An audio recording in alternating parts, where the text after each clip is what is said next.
السلام علیکم ورحمۃ اللہ۔ ایک دفعہ اللہ عز و جل نے حضرت اسرائیل علیہ السلام سے پوچھا کہ تجھے کسی کی جان قبض کرتے وقت کبھی رحم بھی آیا؟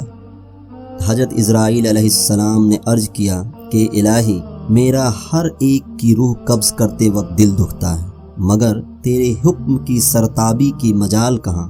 ہاں، ایک دفعہ ایسا گزرا ہے جس کا دکھ میں ابھی تک نہیں بھلا سکا۔ وہ غم ایسا ہے جو تنہائی میں بھی میرے ساتھ رہتا ہے۔ ایک جہاز سمندر میں سفر کر رہا تھا، وہ تیرے حکم سے ایک بھنور میں پھنس گیا۔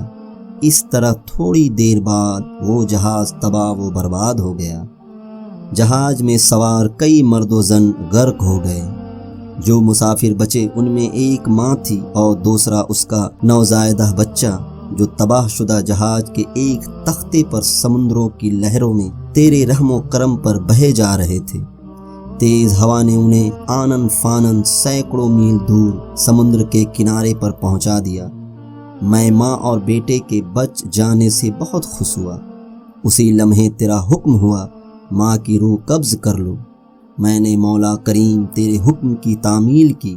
باری تعالیٰ تو خوب جانتا ہے کہ یہ حکم پا کر میرا کلیجہ کانپ گیا تھا، اور جب میں نے اس طفل شیر خوار کو ماں سے الگ کیا تو مجھے کس قدر تکلیف پہنچی تھی۔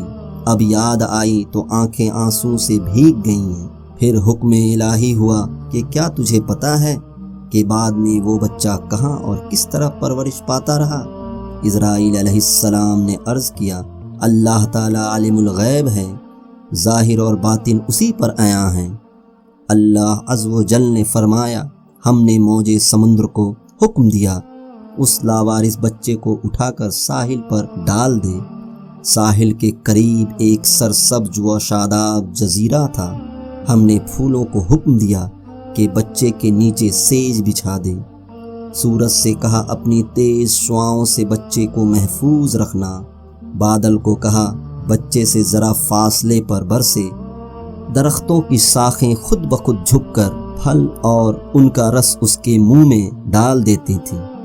جزیرے میں ایک شیرنی کی ہم نے ڈیوٹی لگا دی، وہ روزانہ اسے دودھ پلاتی۔ شیرنی کے خوف سے کوئی جانور بچے کے پاس نہیں آ سکتا تھا۔ اس جزیرے میں ہم نے خوش نواں اور حسین پرندے بھیجے جو ہر وقت چہچہاتے تاکہ بچے کا دل پریشان نہ ہو۔ ہوا کو حکم دیا کہ اس پر سے آہستہ آہستہ گزرے تاکہ اس کو کوئی تکلیف نہ ہو۔ اے اسرائیل علیہ السلام، وہ تنہا اور بظاہر بے یار و مددگار بچہ پرورش پا کر خوب صحت مند اور بہادر ہو گیا۔ ہم نے اس کے پاؤں میں کبھی کانٹا بھی نہ چبھنے دیا۔ دنیا جہاں کی نعمتیں اسے عطا کی۔ اب اے ملک الموت علیہ السلام، تو جانتا ہے وہ بچہ کہاں اور کیا کر رہا ہے؟ ایک بادشاہ شکار کھیلتے ہوئے ادھر آ نکلا۔ وہ خوبصورت صحت مند بچے کو دیکھ کر بہت خوش ہوا۔ اسے اٹھا کر اپنے محل میں لے گیا۔ ان کے یہاں کوئی اولاد نہ تھی، انہوں نے اسے اپنا بیٹا بنا لیا۔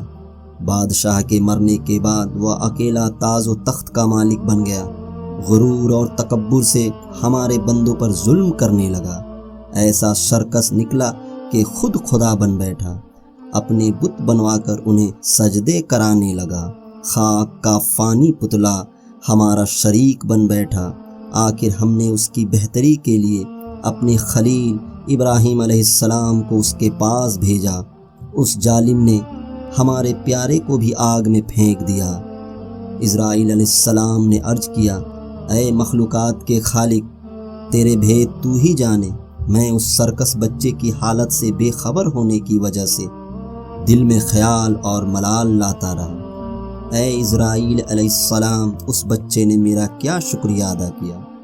دوسروں کے لیے تو ماں باپ کی پرورش حجاب بن جاتی ہے، مگر نالائق نے تو بلا واسطہ اپنی جیب میں بہت سے موتی ہم سے پائے تھے۔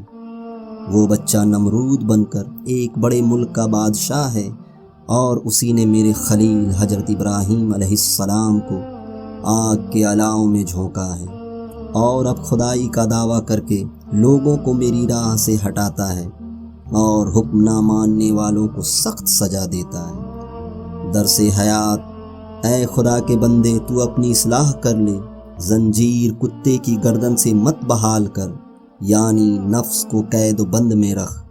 نفس یقیناً ایک خونی درندے کی مانند ہے، اگر یہ احسان فراموش ہو جائے تو مثل نمرود بن جاتا ہے۔